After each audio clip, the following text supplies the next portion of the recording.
Casey. On this channel, you'll find lots of interview prep resources. I've spent the last 5 years teaching data structures and algorithms courses for university students, and I know the number one thing that my students struggle with is Big O analysis, which is really just a subset of this thing we call code analysis. Now, unfortunately, Big O analysis doesn't go away when you graduate. It's still something we use every day as professional software engineers to compare and contrast code design and predict how our code's going to behave. And because we use it so much in industry, you are going to be asked to evaluate any piece of code you write in an interview from this perspective. In this video, I'm going to go through what is code analysis and walk you step by step through all of the different pieces to make sure that you always end up with the correct Big O for any piece of code you write. So, what is code analysis? Code analysis is a series of techniques that really just get us towards the idea of how long will our code take to run? Typically, time is one of the limiting factors whenever we're executing code. Now, in school, you might be used to running code that seems to complete almost instantaneously. But as soon as you leave school, and maybe even before then, you'll find that some code just seems to take longer and longer. And when we're talking about scale at industry levels, we have code that if we write it incorrectly, could take minutes per interaction. Some code, if you're not paying well attention to it, could accidentally take years. So making sure that we understand the relationship between what we're writing in code and how long it actually will take to execute in the real world becomes an important skill for us as software developers. This will give us the chance to sort of predict how our code will behave, but also it's really hard for us to necessarily know exactly how many inputs are going to come into our code, how many users there are going to be, how many interactions. So we also need a type of framework or model to understand how our code is going to behave as we increase inputs over time. Now, there's also a lot of different circumstances that your code may run under. For example, we might have a super fast computer or a super slow computer or a computer that has a lot of things already running on it, and that can impact the actual time it takes for your code to execute. So instead, code analysis relies on the idea of relating the number of instructions your code's going to execute to the number of inputs.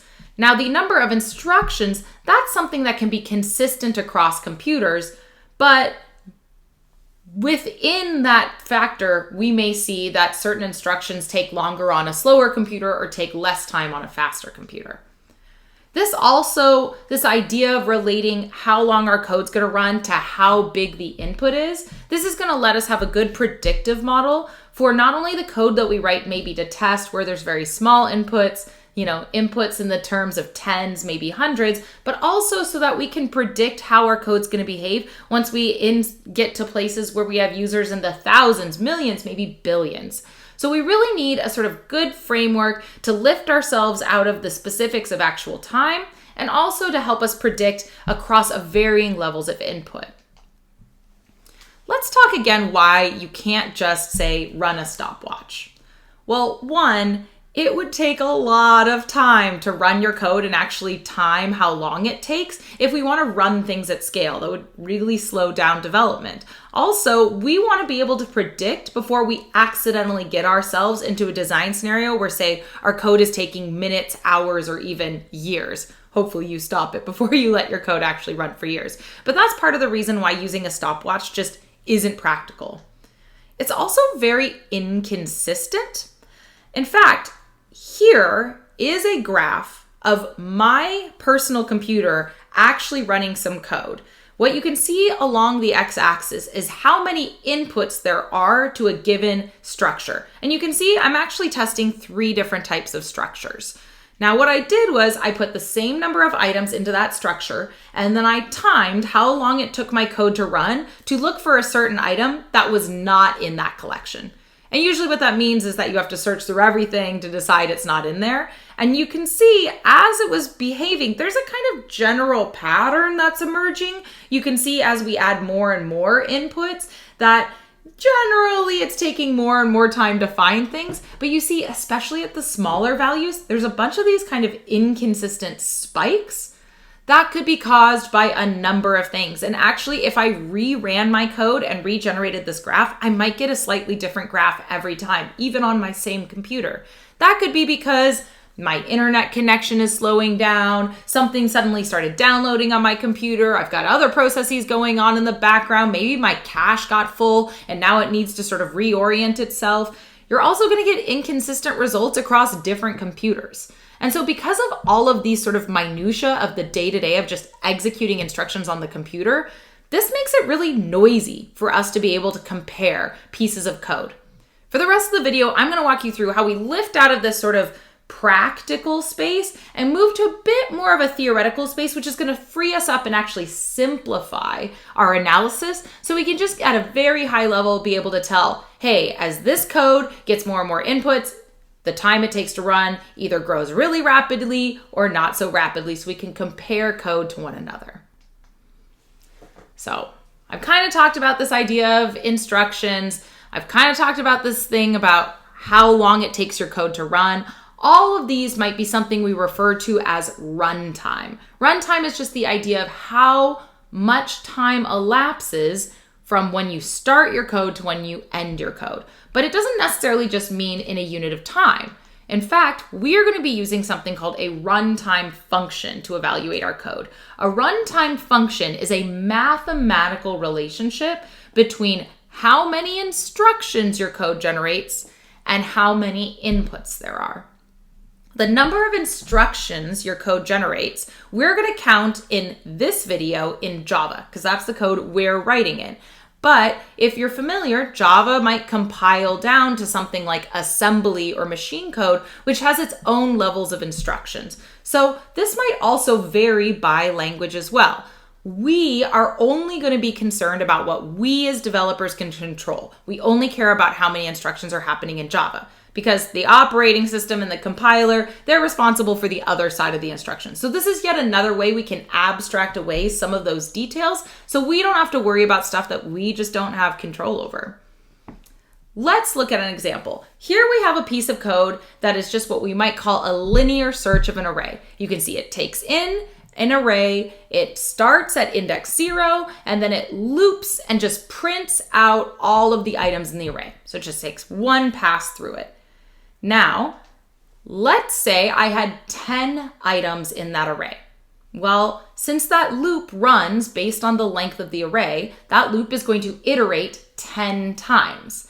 And I'm going to get into the details, but we're going to count that as 10 instructions. So to help me understand that relationship, I'm going to actually plot it on a graph. So here I have an x-axis of n representing how many inputs and y representing the runtime or the functions. And in this case, if I had 10 inputs, I have about 10 loop iterations. Now, if I think about an even larger array, let's say I have 100 inputs, well, I can see that since the array is based on since the loop is based on the length of the array, well, an array of length 100 is going to take about 100 iterations to run. And so by looking at these two different inputs, we can start to see a little bit more of the relationship between how many times the loop runs and how big the array is. And how many times the loop runs in this case is essentially how long our code is going to take, because we have to wait while those loops run.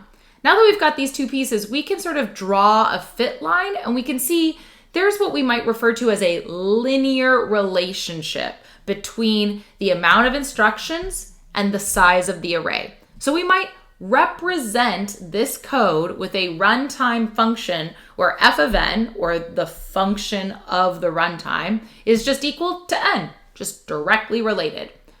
And then to take it through to that final piece, we're going to call this O of n runtime, which actually means that this runtime function is in the class of linear and upper bounded by a linear function. I promise I'm going to get into all of those things and exactly what they mean. In fact, what I just did there at the very end to go from my runtime function to that O of n is I specifically went from a mathematical function to something we're going to call a complexity class. A complexity class is just a category of algorithmic efficiency based on what we're going to refer to as the dominating term from the runtime function. Meaning, what is the big article within that runtime function that's really dictating its overall growth rate and trajectory? Here are a set of complexity classes. For your purposes as a student and for interviews, pretty much all of the code you write is going to fall into one of these complexity classes. Now, there will be different runtime functions, and I'm going to talk about how you go from function to class, but pretty much everything you've written so far and most things you're going to write in, say, an undergraduate computer science degree is going to fall into one of these things, and I'm going to go through them each in turn. Let's examine these complexity classes independent of one another in a little more detail. So the first class we're going to talk about is any piece of code whose runtime or number of instructions is independent of how big the input is.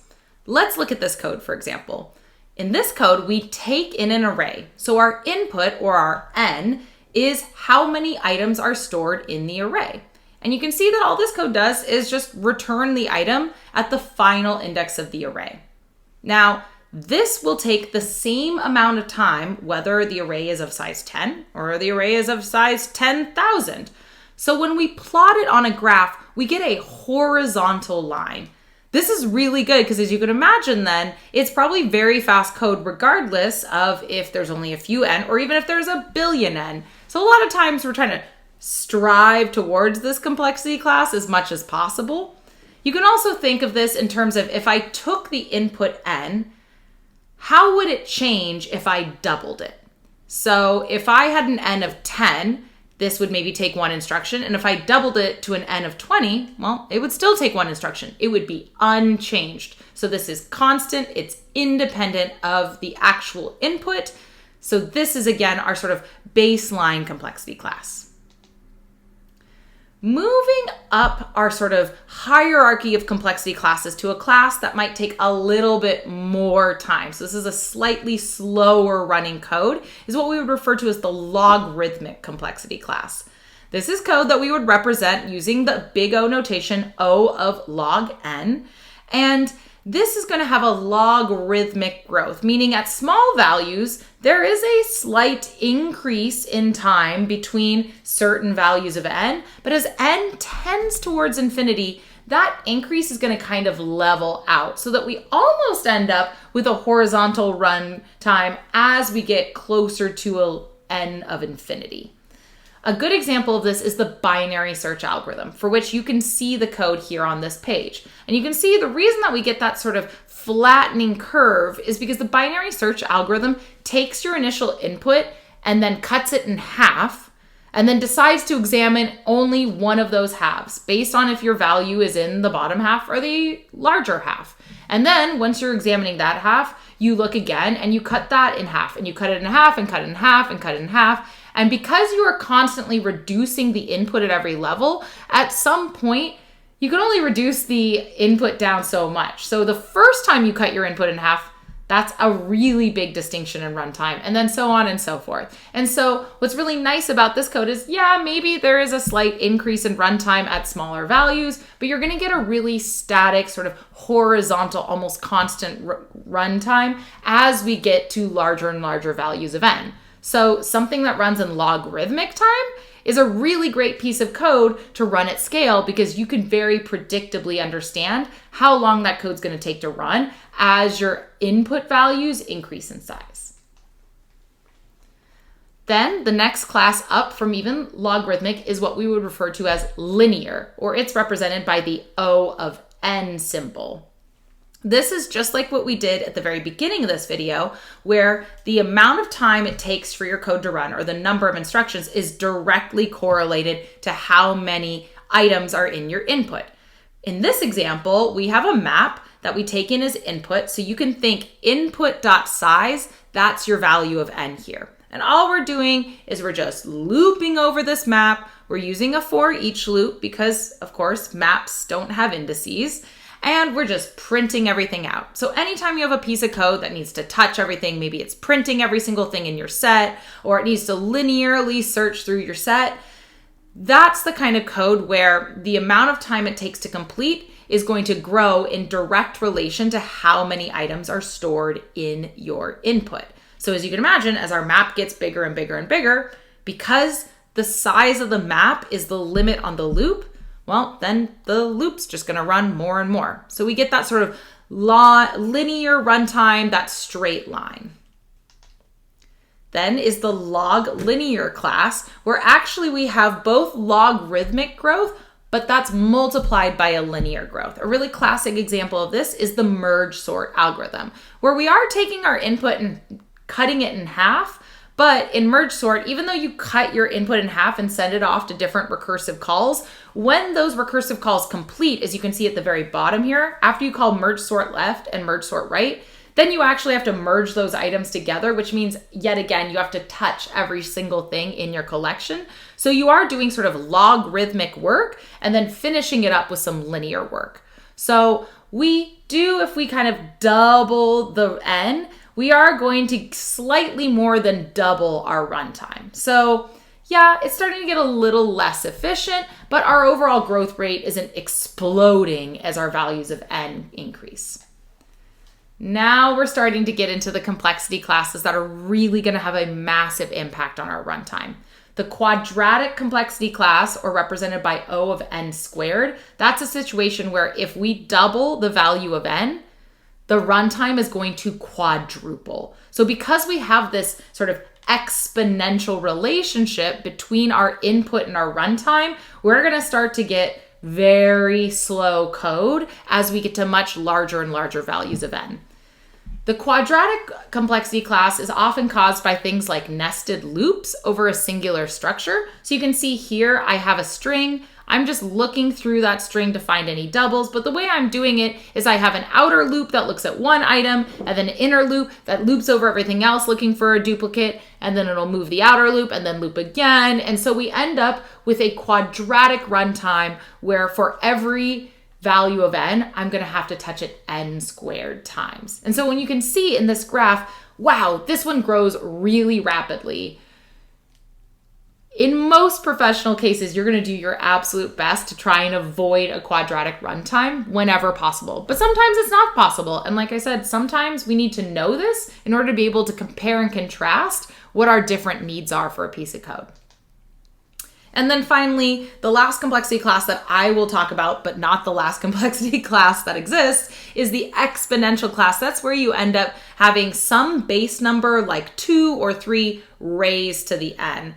This is often something that's going to come up in recursive code, like you have here for the code to calculate a Fibonacci sequence. Because remember, anytime you make a recursive call, it's sort of like you're creating a new branch for that code to run. And if you say have 2 recursive calls within the same code and you're only reducing the input by 1 or 2, like we are here, if you drew the call stack, it actually kind of looks like a tree that explodes out. So this is going to very quickly grow in the number of instructions as n increases. So if you're writing code and you find that it executes within the exponential class, you got to want to make sure you're very sure you want to use it. Otherwise, you might want to reevaluate how you're organizing your code, especially in the recursive situation. Maybe you want to explore using a dynamic programming solution. These complexity classes can be somewhat stack ranked, and we need this comparison so we can understand when code falls into each of these classes, how it's going to compare runtime wise to other pieces of code. You can kind of think as starting at the bottom with the constant runtime being the fastest or the quickest to finish execution, and then sort of layering them on top of each other where the exponential and then followed by the quadratic are the slowest running complexity classes. In fact, if we put them all on the same graph, which we can do now, you can see how they sort of relate to one another. And you can see I certainly want to push myself whenever possible to try and aim for a piece of code that runs in constant time or logarithmic time, or maybe a little linear time. But you can see just orders of magnitude how much more quickly something like 2 to the n is going to grow in runtime compared to a constant runtime. So what this means is that, say, for values of n where we're, say, in the tens, maybe it all finishes somewhat instantaneously. Maybe the difference between an n squared algorithm and a constant algorithm when your n is only 10, not that big a deal. But as you can see, if I sort of follow along that x-axis, as I get to large values of n, there is a huge difference between, say, a linear runtime and an exponential runtime. And so now that we have this idea of these classes of runtime, I'm going to walk you through how to actually go from code to the mathematical function to the final graph so that you can get to a place where you're able to actually compare your different designs on the same axis like this. I also just want to highlight a really great resource, BigO cheat sheet. This has a lot of the different complexity classes. That's where this graph is from, and can give you a little bit of an idea of what each of these classes consists of. So that if you ever need to review right before an interview, maybe that's a good place to go and just brush up on what your complexity classes mean. So now that we know what a runtime function is and what a complexity class is, let's talk about the process to actually go from code to that type of analysis. So this whole process is something we're going to refer to as algorithmic analysis. And algorithmic analysis involves generally about 3 steps. The first step, write the code. Once you actually have the code written out, you can actually look at it and we can start to figure out how many instructions are being generated based on the size of the input. That process is called code modeling. And so once you look at your code and then translate it into a runtime function, now you've abstracted away from the code and you're just looking at a piece of math. Then we're going to apply something called asymptotic analysis, which is where we look at that runtime function as we tend n towards infinity. So that's really where we're starting to take that runtime function, plug in values of n, and plot it on a graph like we were just looking at. Once we have everything plotted and we understand the general growth rate, then we can start to figure out what the actual complexity class is so that we can even abstract away some of the details we don't need to consider. Here's an example of what your output might be at each of these stages. So stage 1, we have some piece of code. Here we've got a for loop that runs n times, and then within the for loop, we've got 2 different accesses of an array. Now, I'm going to talk about this in a few more slides, but we might represent that in terms of its relationship to input in terms of 2n. For every 1 entry in the array, we're going to do 2 things inside that for loop. So we get an f of n equals 2n. And then we're going to abstract out the dominating term so we can classify which of the complexity classes that runtime falls into, which in this case is O of n or linear. Here's a formal definition of algorithmic analysis: the process of determining a code segment's runtime complexity class through the use of code modeling and asymptotic analysis. So let's dive into what it means to actually produce a code model. A code model is that mathematical equation, which means we're going to need to go through and manually start to count up how many instructions we think our code is generating. We also need to keep in mind how those instructions are going to be repeated by control structures or referenced by other methods, so on and so forth. But code modeling is just the term we use to apply to that act of going from code to that mathematical function. So here again is that example I briefly mentioned. Let's say we have a for loop that runs n times. It calls 2 indices of an array. Maybe we call each of those accesses of an array a singular instruction, meaning we're sort of deciding that accessing one thing in an array, setting it equal to something, that counts as about 1 runtime. I'll explain what that means in future slides. Once we've got those 2, then we can see that that for loop runs n times, which means for every iteration of the for loop, we are going to have 2 instructions. So we end up with an instruction set or a runtime function of 2n. So what do we count when we're doing code modeling? Well, let's start with the basics. First of all, we're going to abstract out a lot of the differences between the different instructions And this is actually because these are minute details that won't impact things at a high level. So first off, we're going to decide that all basic code instructions are equal in runtime. And we're going to count them as essentially one instruction. So things like doing math, adding, subtracting, multiplication, anytime we're doing comparison, say an equal sign, if we're assigning values into a variable or into the index of an array, the act of returning and exiting out of a method, or anytime we're accessing a piece of memory, all of those are essentially considered one runtime function, one instruction within the context of basic operations. And if you're familiar with assembly, you can see that these are kind of some of the basic assembly operations. Sure, some Java actions may evaluate to 2 assembly instructions instead of 1, but actually that ends up being about rounding error differences. So we're just going to say all of those instructions in Java count as 1. Now we're going to need to figure out how many of those types of basic instructions are generated from each of the control structures. So first of all, anytime we have operations in a test, well, we need to count how many operations are happening every time we evaluate that test. And then we need to count how many operations are within the branches. So let's say we have an if statement with some number of operations, and then we enter that if statement and there's some number of operations in there. The total count for the if statement will be the count of the instructions in the test and in the body, assuming that it does pass that test. Similarly, we can think about loops. The number of instructions in the actual loop body, we're going to multiply by the number of times that loop is going to iterate. So if we have 2 instructions in a for loop body and the for loop runs 10 times, then 2 times 10 is 20. Then we also need to keep in mind that anytime we use other pieces of code, it incurs runtime as well. It may be 1 line of code for you, but it could be a really expensive thing. For example, if you're using arrays.sort, you need to know that, for example, in Java, we would assume that that would run an n log n runtime. And what if you put that in a loop? Well, then you need to multiply that by a loop. If you call another method and it has its own amount of runtime, you need to make sure that you're representing that. So keep in mind when you're using other pieces of code what its runtime will be. And also, it's really important in interviews that if you use any APIs, you are familiar with its runtime so you can do your own final analysis and make sure you understand the runtime of anything you used.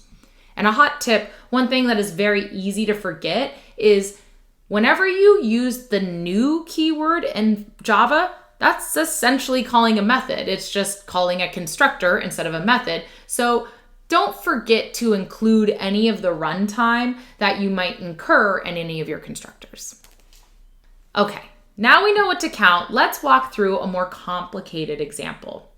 So I like to go through first and sort of top to bottom, count up just the basic operations, ignoring control structures. And then I come back and figure out how I'm going to multiply those basic instructions.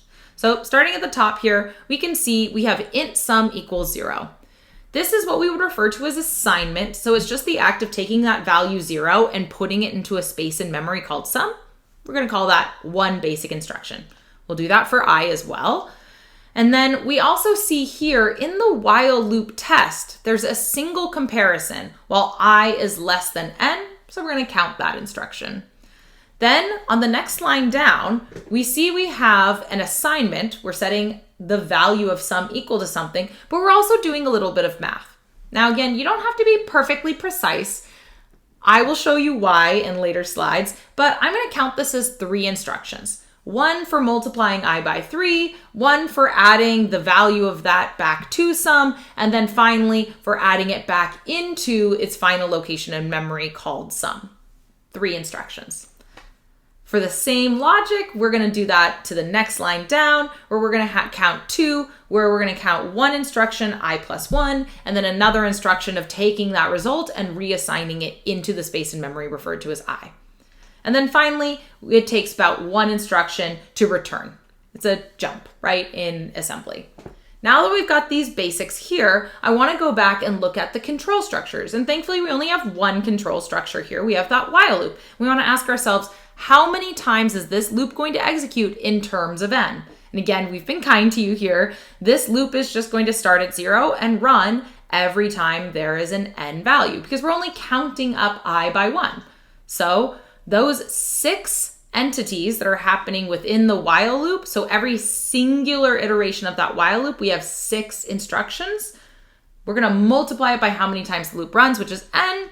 And then we add all of these things together and we get a runtime function of 6n, meaning everything in the while loop, plus 3. So this way we can understand if n is a small value or a large value, this is how the number of instructions generated is going to respond in kind. Now that we have our runtime function, it's time to figure out what our actual complexity class is. And in order to do that, we are going to apply the system of asymptotic analysis. And it's called asymptotic analysis because we are only going to care about the behavior of this function as n tends to infinity. I know infinity can be a really confusing concept, but the reason that we're making this intentional choice is, one, we don't actually know how many inputs are coming into our code in general. So to get a consistent sort of boundary for us to compare against, we're going to pick infinity.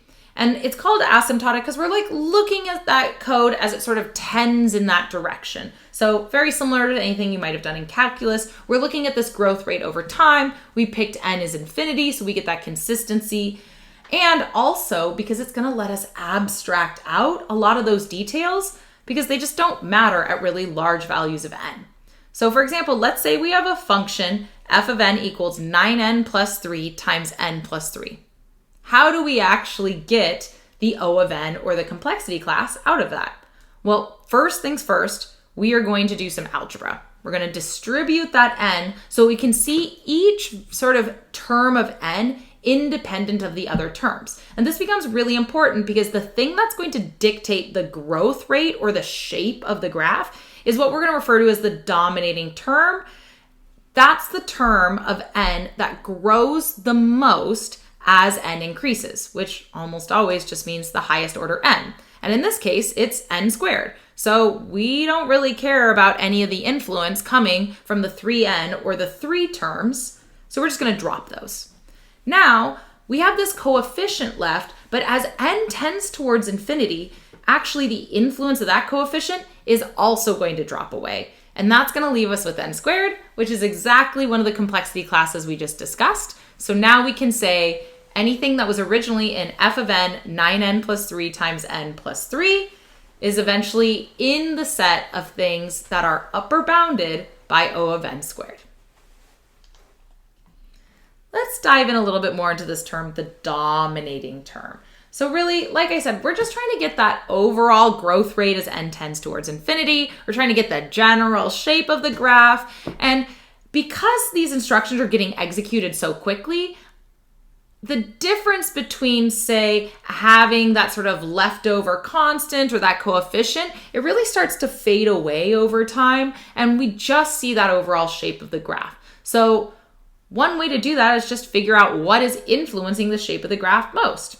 Just the highest order of n. So you can see here, we've got some examples where we've got multiple orders of n, meaning we've got, say, n to the 0 or that plus 10 on the end of it, that constant factor. It's not really contributing to the shape of the graph at all. So I'm going to kind of consider a rounding error. We're just going to drop it. And same thing with those lower orders of n. They're not going to influence the shape of the graph or the overall runtime to the same degree that the dominant term is. So that's why we can just drop those away. Just to show you that we really can ignore the constants and the coefficients, here's some graphs you can see. You can kind of imagine these two graphs as different zoom levels. So the graph on the left-hand side, that's where values of n are really small. And when values of n are really small, like say only 10 inputs, well, then having that plus 10 constant off the end, well, that has a big influence. But we don't really care about the difference when n is only 10 or 20. We care about when n is in the hundreds of thousands or billions. And if you sort of imagine zooming out, well, you'll notice those graphs start to essentially sit right on top of each other. Because again, that influence of the coefficient or the constant just sort of starts to evaporate away. It just gets diluted by the dominating term, which is why we just don't need to carry it forward. So that's why we can drop the constants. Similarly to the coefficients, at small values of n, the difference between 2n and n is really dramatic. But again, as we start to zoom out, you can see that those two graphs start to almost sit right on top of each other because their overall pattern of growth will be so similar at large values of n. The difference between 2n and just n is minuscule. So again, we're just gonna drop all of those details. We want a quick and dirty, easy to compare way to look at code, and so we just don't care about any of those details. In fact, here is the formal mathematical definition of big O.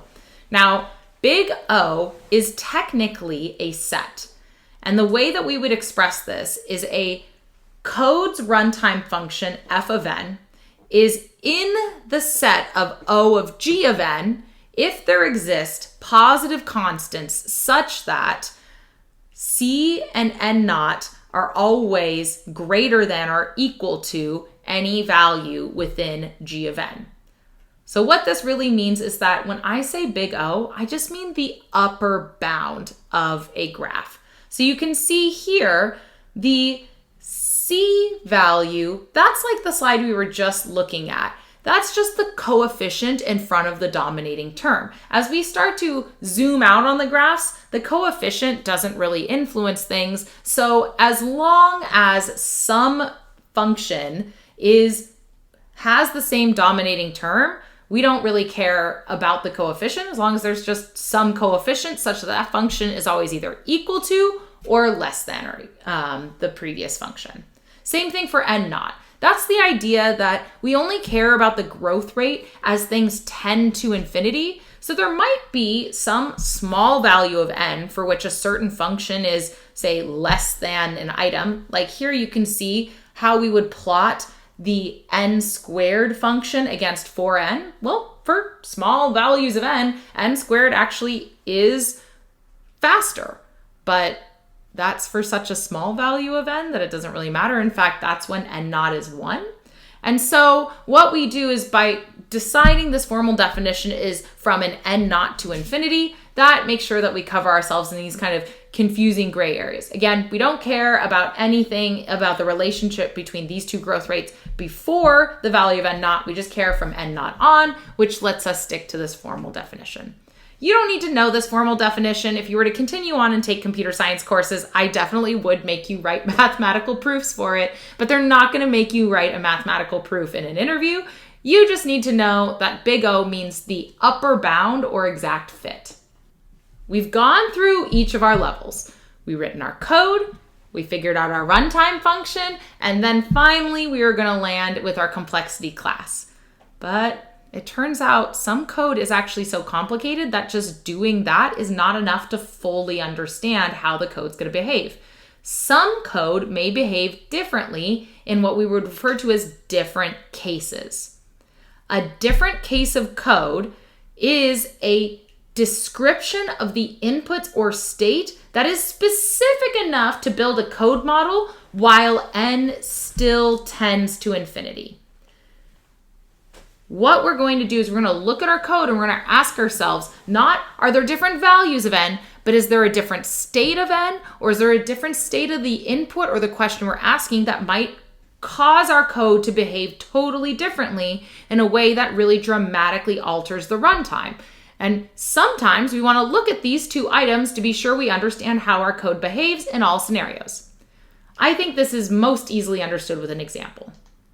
Let's look at something called linear search. Linear search is when we are going to look at every single item in an array, and if we find it, we'll return right then. We don't need to keep looking as soon as we found something. But let's say the thing we're looking for isn't in the collection. Well, I still have to look at every single thing in the collection to confirm that that item isn't there. So if we look at this example of array, let's say we call toFind of the value 2. Well, in our best case scenario, the value 2 is right at index 0. Because what that's going to do is it means we're only ever going to run our for loop one time. That is going to cause us to execute the least amount of instructions. It doesn't matter how many n are in the array. We can still think of this case as independent of input size. It is still the best case scenario if the thing we're looking at is the first thing we see, if there's 10 items in the collection or 1,000 items in the collection. Again, we're still only going to run the for loop one time. The worst case scenario is if the thing isn't in the collection, like if we're looking for the value 8, what's going to happen there is we'll have to look at the value 2, it's not there, the value 3, it's not there, 9, so on and so forth. And so we're actually going to have to execute that for loop all the way through to the very end until we can get to that return -1.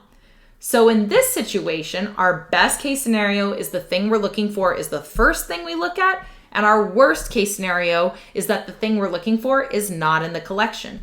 That's going to cause the code to run very differently. In fact, we can continue through and do full code models and asymptotic analysis on each of these two independent cases. Now, to figure out which one we want to pay closest attention to is actually up to you and the context you're working in. But you will find that almost all software engineers are pessimists. That's because we like to consider the worst case scenario first, because that's often the limiting factor. When we're deciding how many servers to buy or how many people it's going to take to run this code or what time to report to our customer, it's like we always want to sort of err on the side of caution. We always want to think about what's the slowest our code can run. And so that is why we almost always ask for the big O, i.e. the upper bound, or what is the longest our code can run. And if you are asked in an interview to analyze your code and give the big O, even if they don't say it, what they mean is, what is the worst case scenario? What is the upper bound of the worst case scenario? So what's the big O of the worst case? But if you have code like this, where it really makes a difference between best case and worst case, and you want to dazzle your interviewer, maybe you start to describe to them what the different cases are, because that's going to give a really full picture of how your code behaves, and is a conversation we have in industry all the time. If you're having that type of analysis conversation with your interviewer and you're not sure, make sure that you clarify, because cases can actually get confusing even for professional engineers. So that's a good overview on how to do big O analysis. I know it's still a really confusing topic, but I promise you the best thing you can do is lots of practice, because over time, you'll start to see patterns much more quickly. For example, a singular loop over your thing, linear. A nested loop, quadratic. 2 recursive calls, exponential. You'll start to figure out these patterns as you get more and more practice, but at the very least, make sure that you feel confident with all of the basic types of code and what their big O categories may be, so you can be sure that you don't fall down at the very end of your interview and give them an incorrect answer. If you've written great code, make sure you know exactly how it's running so you can end your interview with great case analysis.